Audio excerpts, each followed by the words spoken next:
गीता। ओम नमो भगवते वासुदेवाय। ओम नमो भगवते वासुदेवाय।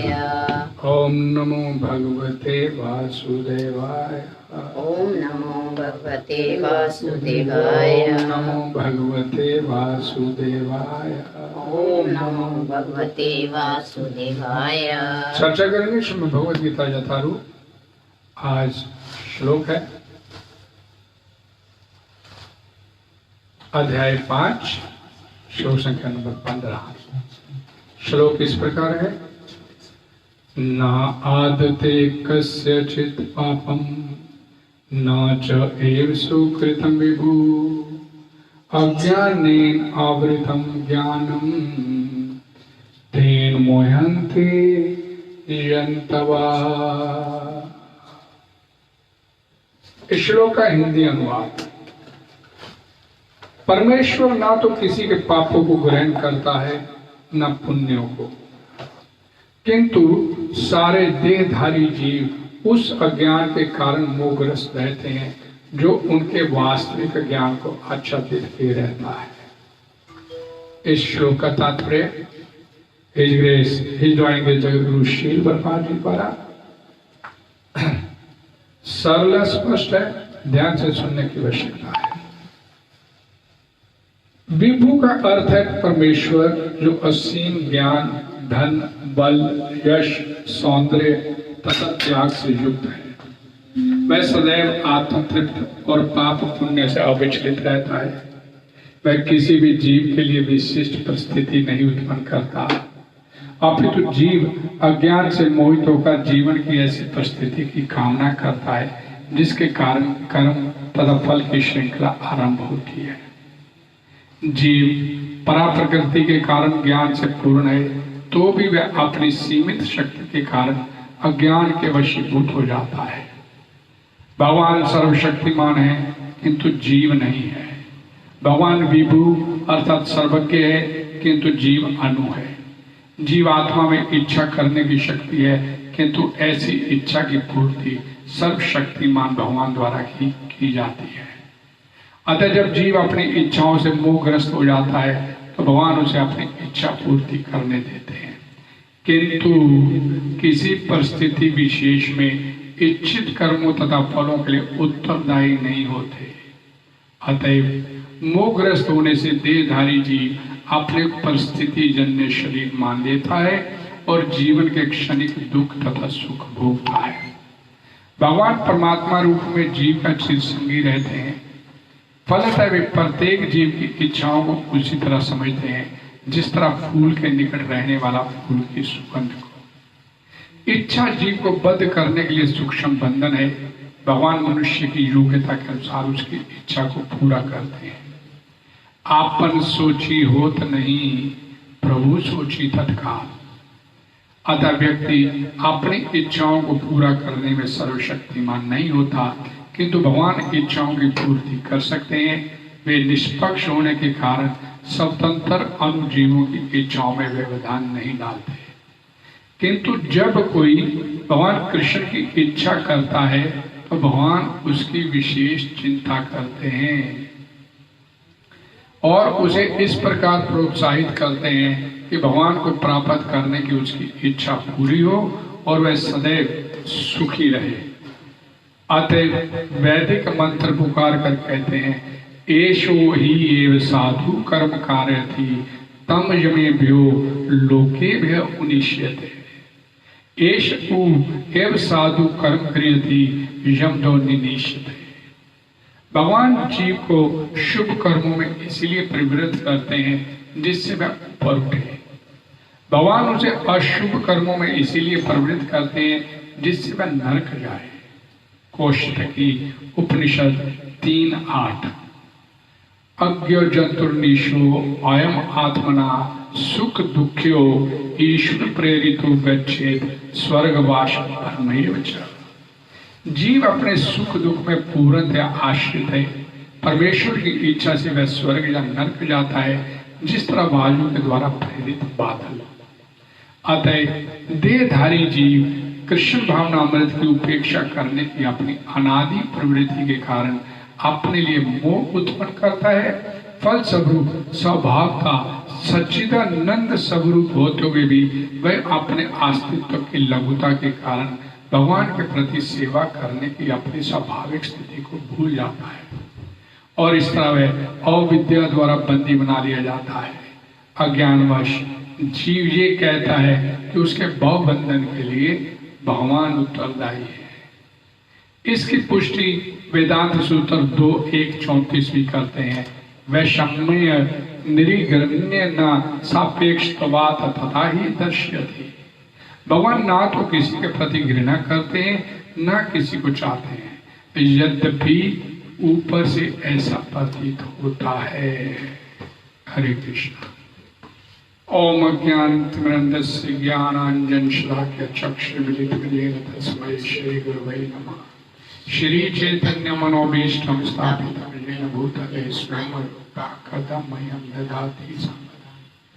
नमो विष्णुपदाय कृष्णपृष्ठाय भूतले श्रीमद्भक्ति वेदांत स्वामिनिति नामिने।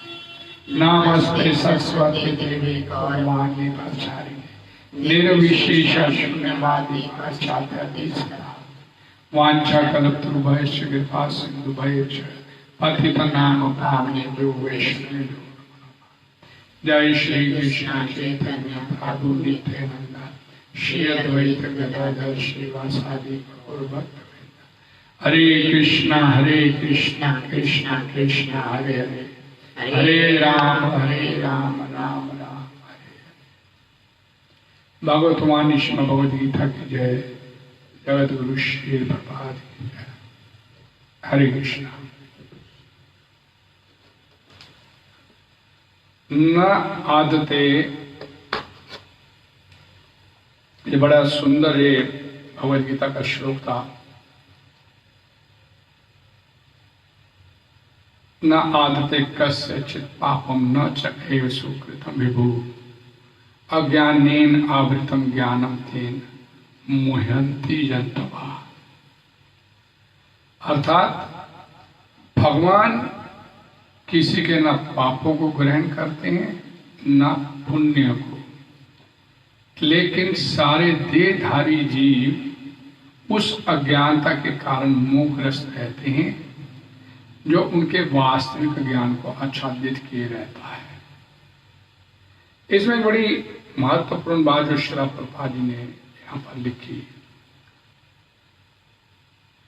भगवान जो असीम ज्ञान, धन, बल, यश, सौंदर्य तथा त्याग से युक्त है, ये 6 ऐश्वर्य भगवान के अंदर परिपूर्ण है। वह सदैव आत्म तृप्त और पाप पुण्य से अविचलित रहते हैं। वह किसी भी जीव के लिए विशिष्ट परिस्थिति उत्पन्न नहीं करता, अपितु जीव अज्ञान से मोहित होकर जीवन की ऐसी परिस्थितियों की कामना करता है। भगवान किसी के लिए पाप या पुण्य करने की परिस्थिति पैदा नहीं करते हैं, लेकिन यहाँ जीवात्मा अज्ञान से मोहित होकर जीवन की ऐसी परिस्थितियों की कामना करते हैं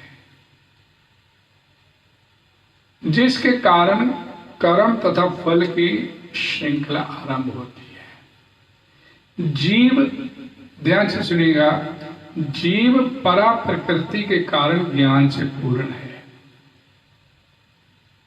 ममयंशो जीव लोके, जीव भूता सनातन, भगवान का अंश है। भगवान सच्चिदानंद हैं, अविनाशी हैं, ज्ञान से पूर्ण हैं और आनंद के स्रोत हैं। तो जीव आत्मा भी उनका अंश होने के कारण शाश्वत है, अविनाशी है, ज्ञान से ओतप्रोत है और आनंद का उस स्रोत का एक अंश है। लेकिन भगवान ज्ञानमय है, जीवात्मा भी ज्ञानमय है, तो फिर यहाँ अज्ञानता की बात कैसे आती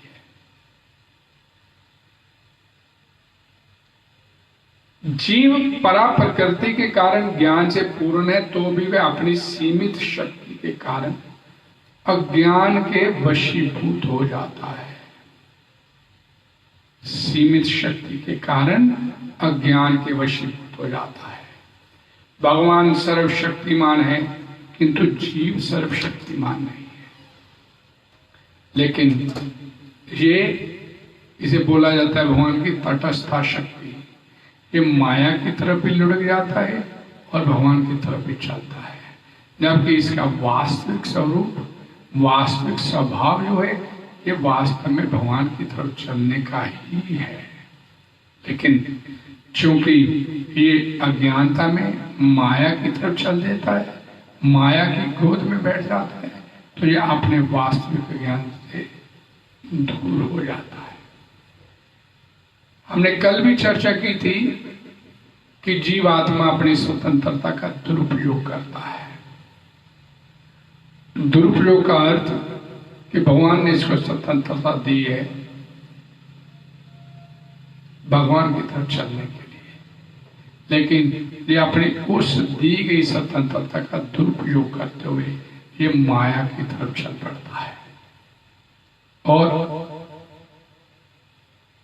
माया की तरफ चलते से जन्म जन्मांतर हो गए और फिर कभी भगवान इसके जीवात्मा के ऊपर विशेष कृपा करते हैं तो इसे अपनी तरफ खींचने का प्रयास करते हैं। भगवान तो सभी जीवों के बारे में चाहते हैं कि ये वापस इस संसार में दुख नहीं काटे, वापस अपने घर आए, लेकिन जीवात्मा भगवान की तरफ चलना नहीं चाहता। हम श्रीमद् भगवद गीता में आगे चर्चा करेंगे 7वें अध्याय में। भगवान बोलते हैं कि 4 प्रकार के लोग मेरी तरफ चलते हैं, जिसमें पहला होता है आर्त, अर्थात दुखी। जब दुख जीवन में आता है, सबसे बड़ा दुख जीवन में मौत का भय, क्योंकि ये भगवतीय गुण है। कोई जीव मरना नहीं चाहता, उसका मरण है ही नहीं, वो शाश्वत है, अविनाशी है। लेकिन इस संसार में माया के चक्कर में पड़ के अपने वास्तविक स्वरूप को भूल बैठा और इस जन्म मृत्यु के चक्कर में पड़ गया। लेकिन जब ये भगवान की तरफ चलने का प्रयास करता है, अर्थात अपने वास्तविक स्वरूप को जानने का प्रयास करता है, तो ये इन दुखों से धीरे धीरे दूर होता चला जाता है और सच्चिदानंद स्वरूप वाली स्थिति को प्राप्त कर सकता है, लेकिन नहीं करता। भगवान बोलते हैं आर्त। एक बात समझिए इस संसार में कि भगवान की तरफ चलने के लिए अंदर भूख चाहिए। लोग चलते हैं भगवान की तरफ, लेकिन अंदर भूख नहीं होने के कारण वो मनोयोग से नहीं चल पाते। अभी भूख नहीं है तो ये हरि भजन की ओर ये खुराक अच्छी नहीं लगती है। लेकिन जब यही भूख लगती है अंदर, आपने कभी देखा होगा जब जीवात्मा के जीवन में कोई दुख आता है तो बड़ी तेजी के साथ उसके जीवन में परिवर्तन होता है, भगवान की तरफ चलता है। फिर कोई दुख, भारी दुख आ गया तो उसके बाद उसका बड़े मनोयोग के साथ एक अंदर के वैराग्य उत्पन्न हो जाता है। कोई घर से सगा संबंधी चला गया तो बड़ा वैराग्य उत्पन्न होता है, कुछ नहीं है ये संसार, बस भगवान का नाम ही है, भगवान का भजन ही है, और बड़ी तत्परता से भगवान की तरफ चलता है। लेकिन वो जो उसका चलना होता है, जो विराग उसके मन में उत्पन्न होता है, उस विराग को वो ज्यादा देर तक अपने जीवन में स्थायित्व बनाकर नहीं रख पाता। सगा संबंधी चला गया, जीवन में विराग उत्पन्न हुआ, किसी का 2 महीने, किसी का 6 महीने, किसी का साल, किसी का 2 साल, और फिर उसी माया की गोद में जाके बैठ जाता है। पहले तो ये सोचता है कि इस संसार कुछ नहीं बेकार है, भगवान का नाम ही सब कुछ। और फिर धीरे धीरे जैसे जैसे समय बीतता है, संसार के साथ अपना संबंध फिर नए सिरे से बनाता है, तो फिर उसके मन में संसारिक जो लोग जो रचे रमे होते हैं वो उसको समझाते हैं, अरे भाई जाने वाला चला गया, उसके साथ बात थोड़ा जाते हैं। ऐसे ही जीवन चलता है। फिर वो जो उसके अंदर जो वैराग्य उत्पन्न हुआ था, उस दुख की वजह से उसको स्थायित्व नहीं बना पाता, और फिर उसी तरह उसका जीवन वो माया के प्रपंच फिर उसके ऊपर हावी होते चले जाते हैं। जब जीवात्मा के जीवन में दुख आता है, उस समय अगर कोई उसे प्रामाणिक गुरु की शरण मिल गई तो निकल जाता है, या निकलने का एक सिंसियरली और सीरियसली प्रयास करता है। श्रीमद् भागवतम पुराण में बोला गया, किसी के जागने पर या अपने आप को जाग जाए, किसी के कहने पे भूख लगाए या अपने आप अंदर से भूख, पुराने पुण्य कर्म ऐसे जागृत हो गए, पुरानी भक्ति ऐसी जागृत होगी, उसे भूख लगाई, जाग जाए। तो यहां पर उस अवस्था में अगर वो सीरियसली और सिंसियरली भगवान से प्रार्थना करे, तो भगवान ऐसे जीव के पास एक सदगुरु की व्यवस्था करवा देते हैं, क्योंकि भगवान को मालूम है कि ये जीव के अंदर मन में जो वैराग्य उत्पन्न हुआ है, ये थोड़े समय का है या चलेगा लंबा। जीव के अंदर की जो स्थिति है उसके बारे में भगवान सब अच्छी तरह से जानते हैं। आम सर्वस्य च हृदय सन्निविष्टो मता स्मृति ज्ञानम अपौर्णम च। जो उस स्थिति में ज्ञान चाहता तो भगवान ज्ञान मुहैया करवा देते हैं, जो अंधकार में रहना चाहता है, अज्ञानता में रहना चाहता है, उसे अज्ञानता में डाल देते हैं। ऐसा मैंने अपने जीवन में कई बार देखा है। कई लोगों के जीवन में दुख आया, कई कई संस्थाओं के साथ जुड़ जाते हैं, लेकिन उन संस्थाओं के साथ जुड़ने के बाद फिर धीरे धीरे मैंने देखा कि जो जीवन का दुख था वो वही स्थिति जो मैंने इससे पहले वर्णन किया उसी स्थिति में आ जाते हैं, क्योंकि भगवान को मालूम है कि अंदर से जुड़ना चाहता है या नहीं जुड़ना चाहता है। लेकिन भगवान आपको एक अवसर, जो भगवान की तरफ चलना चाहता है, भगवान उसको एक विशेष अवसर भी मुहैया जरूर करवाते हैं। समोहम सर्वभूतेषु नामेत्वेषु अस्ति नामेत्वेषु। ये भजन्ति तुम माम भक्त्या मयि तेषु चाप्रिया। जो मेरी भक्ति में लग गया, मैं फिर उसका विशेष ध्यान रखता हूं। अब भगवान ने तो एक अवसर मुहैया करवा दिया, आपने उस अवसर को कैश करवाया या नहीं करवाना, ये आपके अपने ऊपर निर्भर करता है। आप उस दुख से क्या सीखे? जीवन में भारी दुख आया तो उसे सीखे क्या? ये जीवात्मा के अपने ऊपर निर्भर करता है। लेकिन यहां पर क्या बोला गया कि जीवात्मा अपने हर कर्म के लिए भगवान को दोषी ठहरा देता है। भगवान की मर्जी नहीं होगी, भगवान की मर्जी ऐसी होगी ये जीवात्मा का स्वभाव है जब वो भगवान की तरफ नहीं चलना चाहता, तब ऐसी स्थिति आती है। यहां क्या बोला गया, ध्यान से सुनिएगा, एक बात को जो बड़े ध्यान से। तेन मोहंती जनतवा, भगवान ने ये शब्द कह के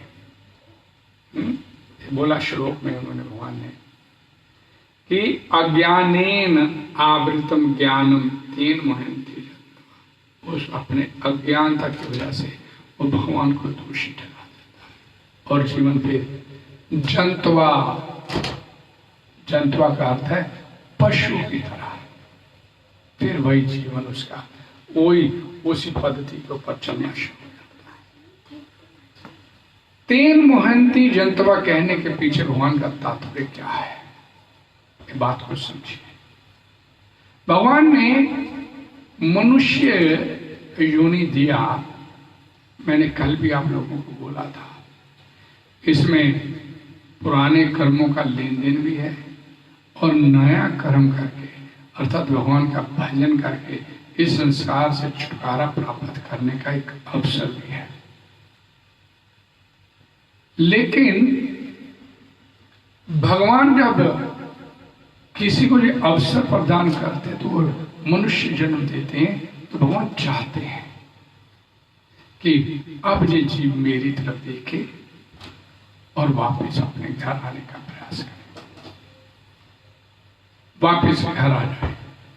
क्योंकि जितनी देव जोनियां हैं वो तो सारी भोग जोनियां हैं।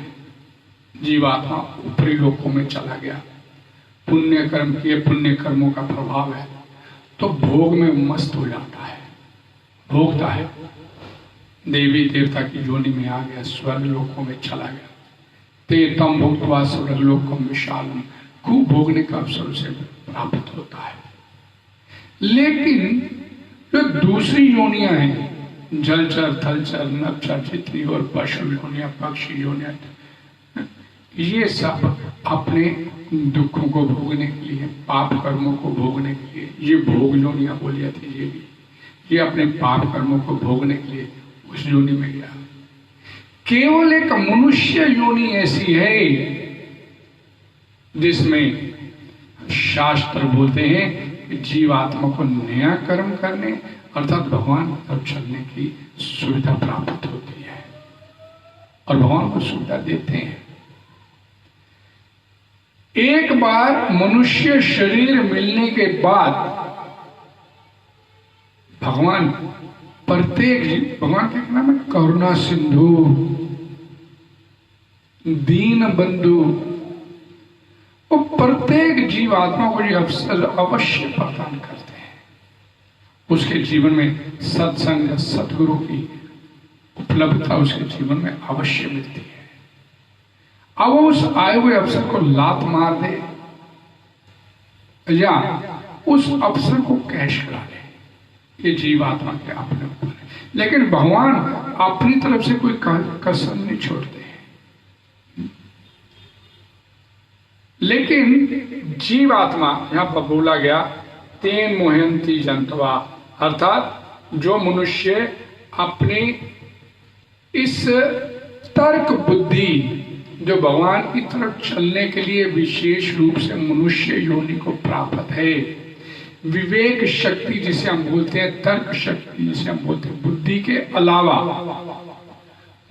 के अलावा भगवान ने मनुष्य योनि में एक तर्क शक्ति, विवेक शक्ति दी है। जीवात्मा उस विवेक शक्ति को महत्व नहीं देता, उस तर्क शक्ति को महत्व नहीं देता, तो वास्तव में पशु ही कहलाता है। वो वास्तव में पशु है। मनुष्य जीवन शुरू कब होता है? और धातु ब्रह्म जिज्ञासा, जब ये मनुष्य ये जानने का अंदर उसकी जिज्ञासा उत्पन्न होती है, मैं कौन हूं, कहां से आया हूं, और विदाउट एनी डाउट एक दिन जाना है, कहां जाना जब ये जानने का प्रयास करता है और अपना भावी जीवन सुधारने की दिशा में अपने आप को लेकर चलने का प्रयास करता है, तो शास्त्र बोलते हैं उसका मनुष्य जीवन तब शुरू होता है। बोलते ना, man is a rational animal, animal ही है लेकिन rational animal. What is that rationality? वो रैशनैलिटी क्या है? वो रैशनैलिटी यही है कि ये जानने का प्रयास करे कि मैं जीवन में दुख नहीं चाहता, तो जीवन में दुख क्यों आ रहा है? कोई व्यक्ति नहीं चाहता जीवन में दुख, लेकिन उसके जीवन में दुख आता है। मैं क्यों दुख भोग रहा हूं? हर जीव आत्मा इस संसार में आने के बाद सुखी होने का प्रयास करता है। सुखी होना उसका सबका सिद्ध अधिकार है, लेकिन चूंकि ये माया के पाश में बंधा है, अपने सबका सिद्ध अधिकार से वंचित होकर बैठा है। सुखी क्यों होना चाहता है? आनंदित क्यों होना चाहता है? क्योंकि ये भगवान का गुण है, भगवतीय गुण है। भगवान सच्चिदानंद है, हम भी उसके अंश हैं, तो हम भी आनंद ही लेना चाहते हैं। लेकिन इस संसार में आने के बाद इस चूंकि माया के ऊपर अपना प्रभुत्व जताना चाहते हैं, माया के ऊपर अपना मालिकाना, माया को अपने अधीन करना चाहते हैं, इसी वजह से अपने उस सुख से वंचित हो बैठता है। और ये भ्रमित होकर बैठता है कि माया के पास में बंध के कि ये मिल जाएगा तो मैं सुखी हो जाऊंगा, ये मेरा काम हो जाएगा तो मैं सुखी हो जाऊंगा। माया संस्कृत का शब्द है, माया, युग है नहीं, मां का मतलब नहीं, यज्ञ है, और उसको अपना बनाने पे तुला हुआ है। युग है नहीं। सृष्टि समाप्त हो जाएगी तो सिर्फ भगवान बचेंगे। सृष्टि स्वरूप भी भगवान है। स महात्मा सुदुर्लभा, कौन सा महात्मा था? जो वासुदेवा सर्वमिति, जो ये मान ले कि ये सारा कुछ हुआ भगवान है, भगवत स्वरूप है। माया भी है तो भगवत भगवान की है, और माया भगवान की तो अपनी बनाने में क्यों तुले? अपनी बनाने का प्रयास करते हैं तो रावण की तरह आपका हश्र हो जाएगा। माया भगवान की है तो उसे भगवान की रहने दो। आप इस संसार में खाली आए थे और खाली ही जाना है, तो इन बिटवीन जो आपको भगवान ने मुहैया करवाया उसे भगवान के सुपुर्द कर दीजिए। क्यों हम अपना लोक पर लोक खराब करते चले जाते हैं? इस बात को समझने के लिए यहाँ पर शास्त्र बोलते हैं एक प्रमाणिक गुरु का मार्गदर्शन होना आवश्यक। गुरु आपसे कुछ चाहता नहीं है, उसे नहीं कुछ, वो तो आपको निकालना चाहता, भाई छोड़े सारा कुछ, प्रपंच में क्यों खड़ा हुआ है, इससे बाहर निकल। वो आपको निकालना चाहता है। गुरु वही है जो आपको इस अज्ञानता से बाहर निकाल के ले जाए।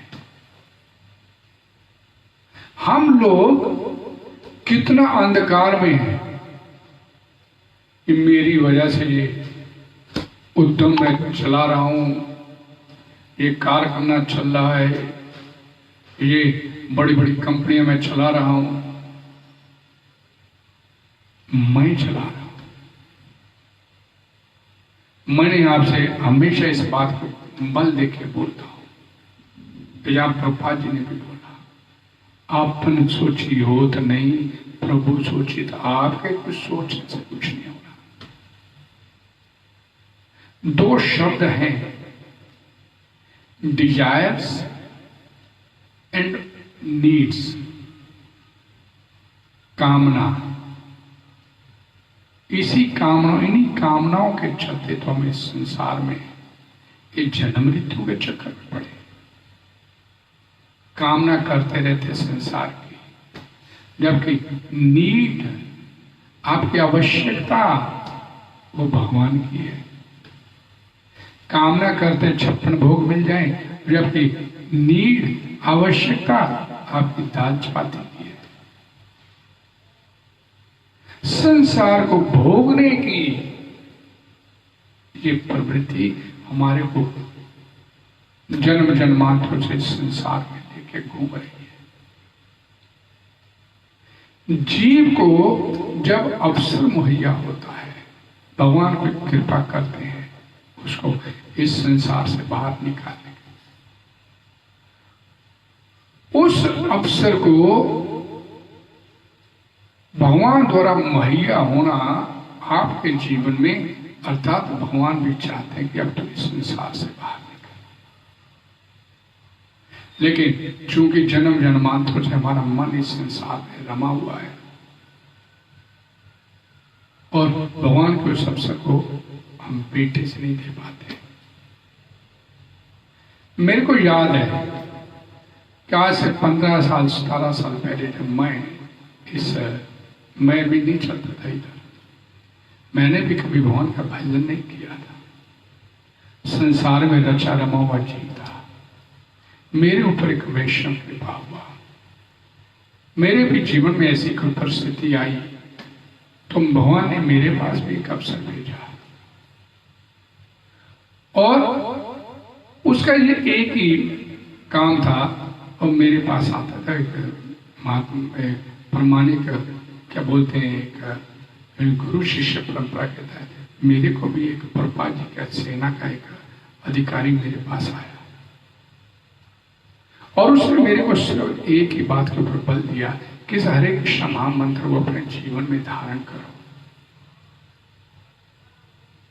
और जब मेरे को ध्यान है, जब मैंने पहली बार हरे कृष्ण महामंत्र की माला का जप किया उस महात्मा के सामने बैठ के, तो एक माला करते करते मेरे को ऐसे लगता था कि ये माला ही खत्म हो रही, क्योंकि रुचि नहीं थी मेरी। लेकिन परिस्थितियां मेरे जीवन में ऐसी आई, मेरे को लगने लगा कि मेरे को भगवान की तरफ चलना चाहिए। लेकिन माला करने के लिए जब बोला गया तो मेरे को लगा ये तो बड़ा भारी बोझ है, मेरी तो रुचि नहीं थी। और वो महात्मा मेरे पास आते, रोज उनका कर्म था, आते और मेरे साथ 2-3 घंटे बैठते और मेरे से बोलते कि माला जाप करो। और मैं उनके सामने बैठ जाता, क्योंकि परिस्थितियां ऐसी थी कि मैं उनके सामने बैठ जाता था, लेकिन अंदर से मेरा मन नहीं होता था माला जाप करने। और जब वो कुछ दिन बीते तो मेरे को महात्मा रोज मेरे पास आके 2-3 घंटे बैठते, मेरे से जाप करते, मैं जाप करता। तो मेरे अंदर कई क्वेरीज उत्पन्न होती है, ये जाप करने का क्या फायदा है, ये हरे कृष्णा करने से क्या मिलेगा, ये माला मेरे को पकड़ा दी है, कोई कथा सुना दे। क्योंकि जो मन, मेरी इंद्रियां इस संसार में रची रमी हुई थी, कथा कहानियों में बड़ी रुचि होती है, ज्ञान की बात अच्छी नहीं लगती। कोई कथा कुथा सुनाए ना तो बड़ा डेट इज कॉल्ड मनोरंजन करते करते तो जन्म जन्मांतर बीत गए।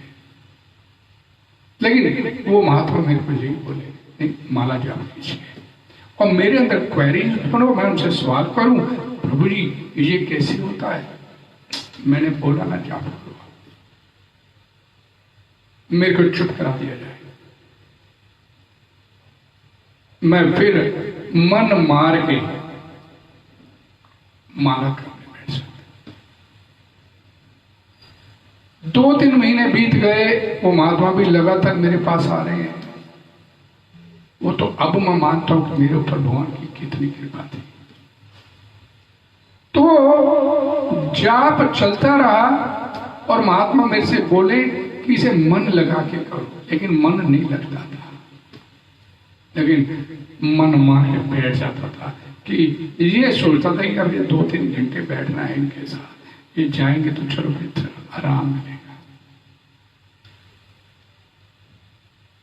और फिर 2-3 महीने जब बीत गए, मैंने फिर सवाल किया, फिर क्वेरी की, मेरे मन में उठी, संशय उठा, तो फिर मेरे को चुपचाप बिठा ले रहा। मैंने बोला ना क्या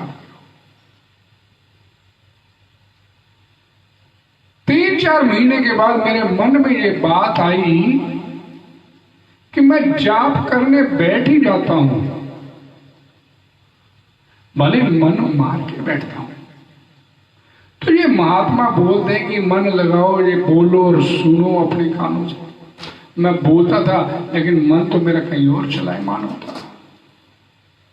ये महात्मा कहते रहते कि बोलो और सुनो, बोलो और सुनो। तो बैठ भी जाता हूं, करता भी हूं, 3 घंटे भी बैठता हूं, तो क्यों नहीं यार थोड़ा मन लगाने का प्रयास। और मैंने उस समय मेरे मन में ये बात, बोलते भगवान कृपा करनी होती है, तो मैंने थोड़ा प्रयास करना शुरू किया कि मैं अपनी जीवा से बोलता और उसको सुनने का प्रयास करता, लेकिन ज्यादा देर नहीं सुन पाता। मन में तरह तरह की संशय उठते, लेकिन सामने जो महात्मा बैठा मेरे किसी सवाल का जवाब देने के लिए तैयार नहीं था।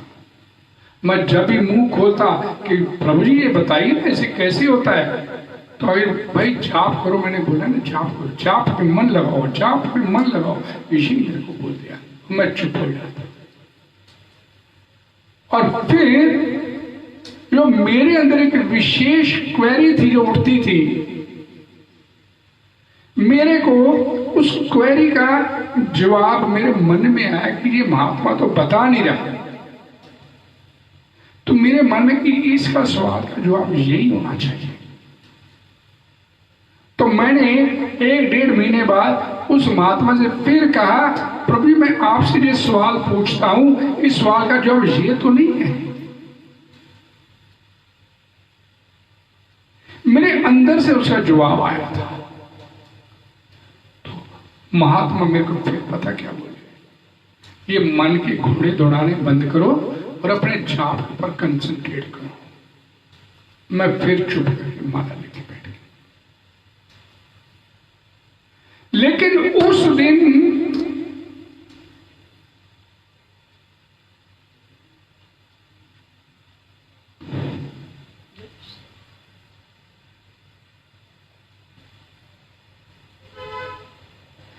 जब जाप मेरा समाप्त हुआ, तो उस महात्मा ने मेरे को चलते समय उठते समय बोला, हाँ जो तुम्हारी क्वेरी का जवाब था, जो तुमने बताया वही है। और मैं भी यही चाहता था कि तुम्हारी क्वेरी का जवाब तुम्हारे को अंदर से।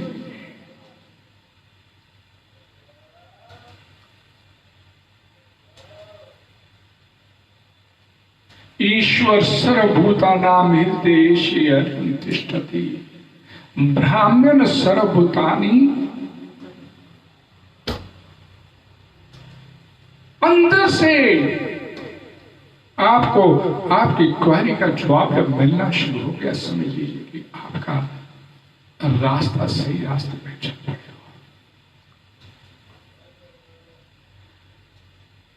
भगवान आपके हृदय में बैठे हुए हैं, चेत गुरु के रूप में आपके अंदर है। अपना प्रतिनिधि भेजते हो। आपके अंदर कुछ जानने की इच्छा है, भगवान की तरफ चलने की इच्छा है, तो भगवान आपके साथ है। आप भगवान की तरफ चलना चाहते हैं तो 100 रास्ते भगवान आपके लिए खोल देते हैं अपनी तरफ चलने के। और आप भगवान की तरफ नहीं चलना चाहते तो 1000 रास्ते आपके लिए इस संसार की तरफ खुले मिलते हैं।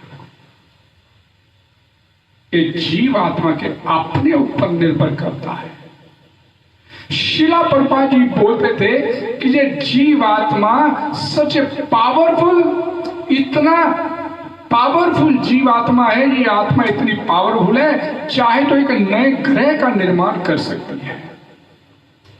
और ये ध्रुव महाराज ने करके दिखा।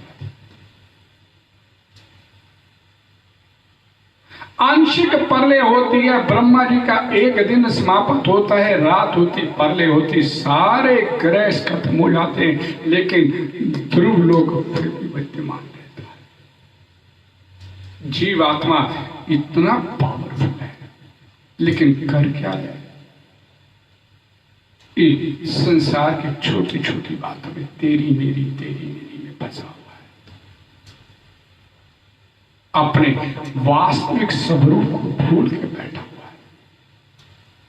वो सृष्टिकर्ता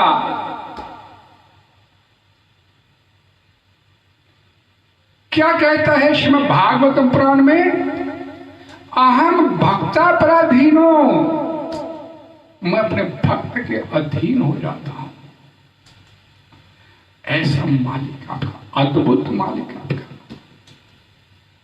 और हम पता नहीं छोटी छोटी बातों को फंसे बैठे और जीवन यूं ही निकालते चले जा रहे। शास्त्र बोलते हैं मनुष्य जीवन मिला है, अनमोल है, इसका कोई मोल नहीं, कोई मोल नहीं लगा सकता इसका। लेकिन ये अनमोल जीवन कोड़ियों के भाव खर्च करते चले जा रहे। इससे पहले कि आंख मूंद जाए आपकी, आंख बंद हो जाए आपकी, इससे पहले इस मिली हुई भगवान की इस देन को दोनों हाथों से पकड़ लीजिए और निकल जाइए इस दुखों वाले घर से अपने घर वापस की। ये निर्णय लेने में जीवात्मा पूरी तरह से सक्षम है। ये जीवात्मा के अपने ऊपर है। भगवान द्वारा दी गई स्वतंत्रता यही तो है, आ मेरी तरफ, और हम भगवान की तरफ चलने के लिए तैयार हैं। एक बड़ा सुंदर एक एग्जाम्पल आता है, ध्यान से सुनिएगा।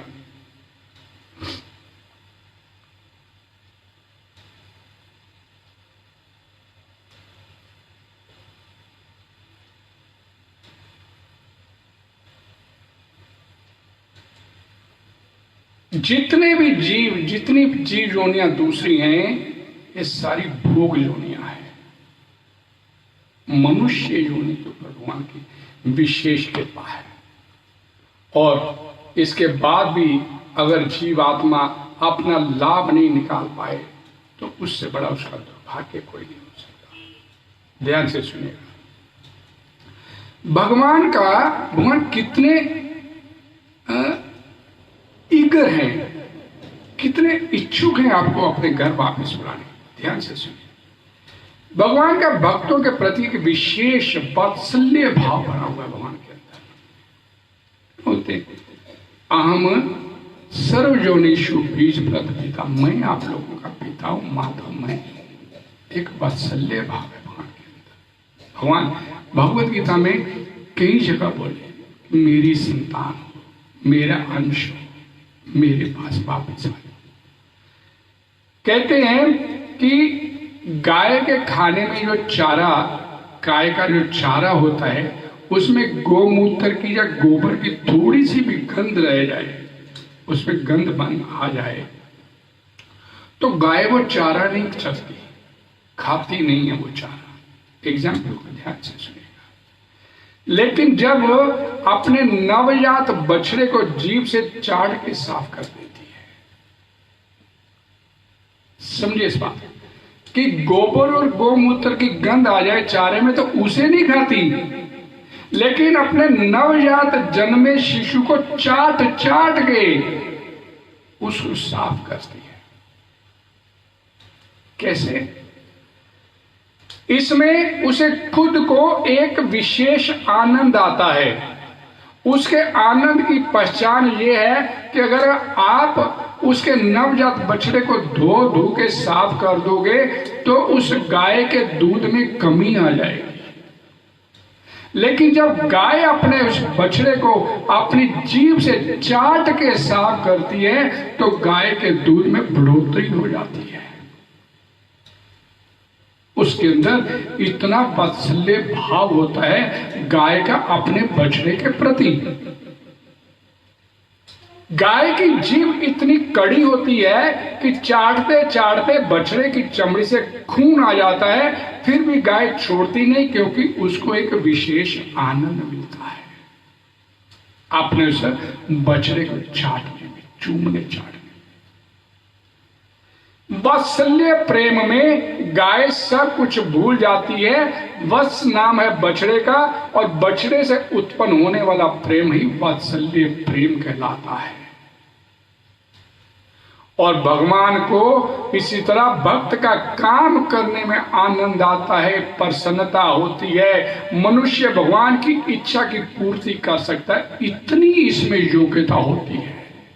और वो योग्यता क्या है कि वो भगवान को प्रसन्न कर सकता है। मात्र भगवान की सेवा करके भगवान प्रसन्न हो जाते हैं। कि इतनी क्षमता इस जीवात्मा, और भगवान की सेवा करनी कैसे है कि भगवान प्रसन्न हो जाए। सेवा करनी कैसे है? मात्र अपनी जीवा से हरे कृष्ण कृष्ण कृष्ण हरे हरे, हरे राम राम राम हरे हरे, ये बोलना। सेवा ने मुको ही जीवा दो। भगवान की सबसे पहली और सबसे बड़ी सेवा जीवा से हो जाती है। बोल, उसे चाहिए थोड़े कुछ आपसे, वो तो आपको सब कुछ मुहैया करवाता है जीवा से। और आप उसका नामों का सिमरण करेंगे, गुणगान करेंगे, तो भगवान को कोई उसके कंधे पे फीती नहीं लग जाएगी, कोई तमगा नहीं मिल जाएगा भगवान को। लेकिन आपका कल्याण अवश्य हो जाए। ऐसे भाग भगवान में ऐसा वात्सल्य प्रेम है। और क्या कहते हैं, आम भक्ता पराधीनो। और भक्त ने करना क्या है, उसके नाम रूप गुण लीला का गुणगान करना। इतना करने से भगवान प्रसन्न हो जाते। और क्या चाहिए? जीवन मिला है, इसे व्यर्थ मत जाने दीजिए। पता नहीं कब सांस साथ छोड़ दे।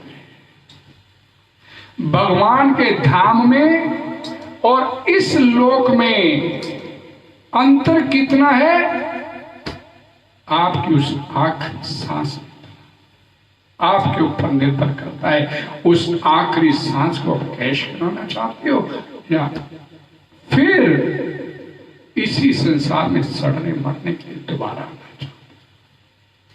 ये पूरी तरह से भगवान ने आपको स्वतंत्रता दी है। अब स्वतंत्रता का दुरुपयोग करना है या सदुपयोग करना है, ये पूरी तरह से आपके अपने हाथ में है। हरे कृष्णा कृष्णा कृष्णा हरे हरे, हरे राम राम राम हरे हरे। भगवद्वाणी श्रीमद् भगवद गीता की जय। जगत गुरु श्री प्रभुपाद। आप सबका बहुत बहुत धन्यवाद।